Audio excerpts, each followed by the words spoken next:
And so when the Lord speaks to Peter, he says this in John 21. This is at the end. And when they had finished breakfast, Jesus said to Simon Peter, Simon, son of John, do you love me more than these? See these other guys here? You love me more than they love me? Is that what our faith is built on? Who loves Jesus the most? Oh, all those people are lukewarm, they're all cold. They're all loved. You love me more than these? And look what he said. Yeah, Lord, you know that I love you. Not I love, oh yeah, I love you more than John. He was humbled by God's work in John's life. He was humbled by God's work in his life. And you know why they say you have a personal relationship with Jesus Christ? Because you do. He personally called you. He personally selects you. He personally gifted you. He personally guides you. He personally has a plan for you. He personally works in your life in very personal ways. And he said to him, yes, Lord, you know that I love you. And he said to him, feed my lambs. You notice that? Well, I can't forgive a person until they own what they've done. Jesus puts him right back on point with purpose. He said, then why'd you deny me? He said, then why, when I was suffering so horrendously, why did you deny me like that? Peter, that hurt. Feed my lambs. See, God's purposes cannot be disappointed.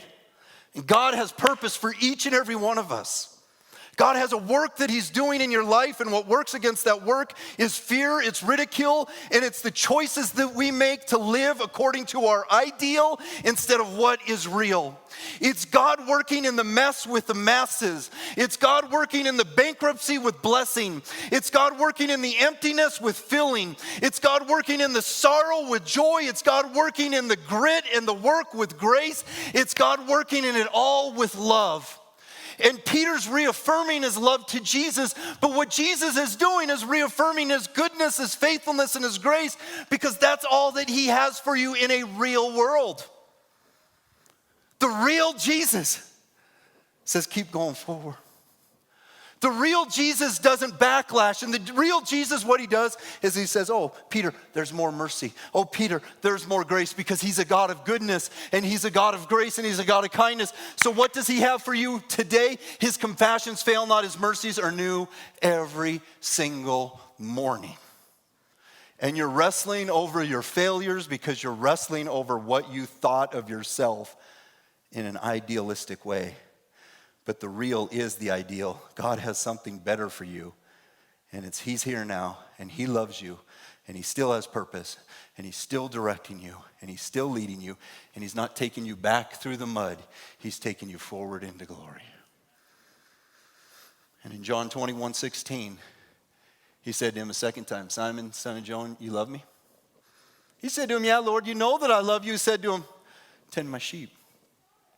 Tend my sheep. John 21:17. Jesus said to him, the what? Isn't that funny? How kind of the natural and the spiritual, how like there's this combat that's always taking place. And I don't know the significance of the threes. I really don't. Like Peter denied Jesus 3 times.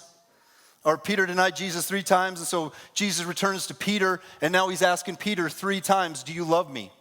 And he said to him, Simon, son of Jonah, do you love me? And Peter was grieved because he said the third time, do you love me? And he said to him, Lord, you know everything. You know that I love you. And Jesus said to him, feed my sheep. If Jesus would ask Peter a 4th time, you know what Peter would have showed? Just how human he is. By the 3rd time, he's like, come on. Why are you doing this to me? But we go forward the same way we fall away. We keep investing in our self-will and our self-strength. And no matter how much people try to say something, we keep reinforcing, I can do this on my own. But when we walk in a spiritual way and we walk in the path of the Lord, we've got to keep reinforcing that. You know I love you and God's got purpose for you. Jesus doesn't remove his love. Jesus never says, do you think that I still love you, Peter? Jesus knows your heart. Jesus knows what's going on inside you. That's what's beautiful. Even when you're struggling and even when you're failing, don't put the ideal you up there. Let the real you be there. Let the person that is really there, the person that's really struggling with those things, be present. The person that has those real hurts, the person that has those real doubts, the person that has that real struggle, the person that has that real desire but it just can't come out, the person that has that real empty net, the person that has that real life. The reason people walk away from God and Jesus and religion down the road is because initially everything was forced through fear. But what Jesus does before everything is he frees you from that fear. And a life with him is not forced. A life with him is one that we get to choose. And don't you know that I think Peter was probably glad to say it and the Lord was probably blessed to hear it. You know I love you. You know I love you, Lord.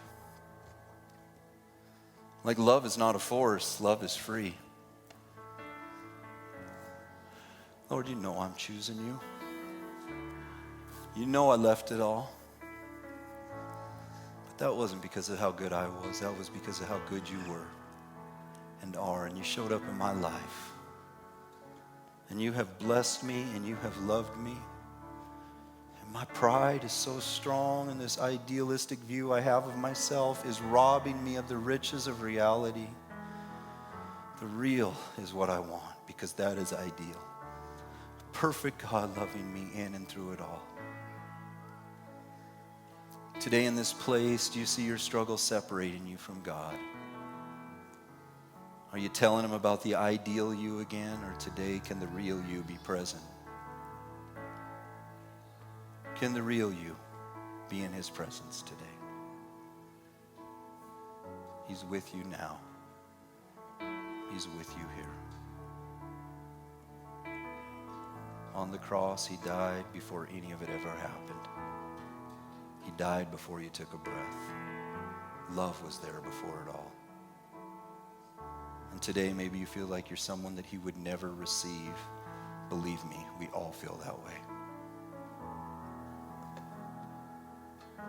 Can feel too good for him or too bad for him, but the reality of it is his love's too good to turn away. So open your heart to him today. It's your personal relationship. It's your story. And so in this place, you can say, I've got a lot of questions still to be answered. Some of them maybe never will be. But today, God, I see how much you love me.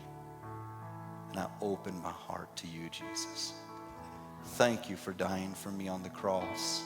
Thank you for loving me so much. Thank you. Today, here and now, I choose you.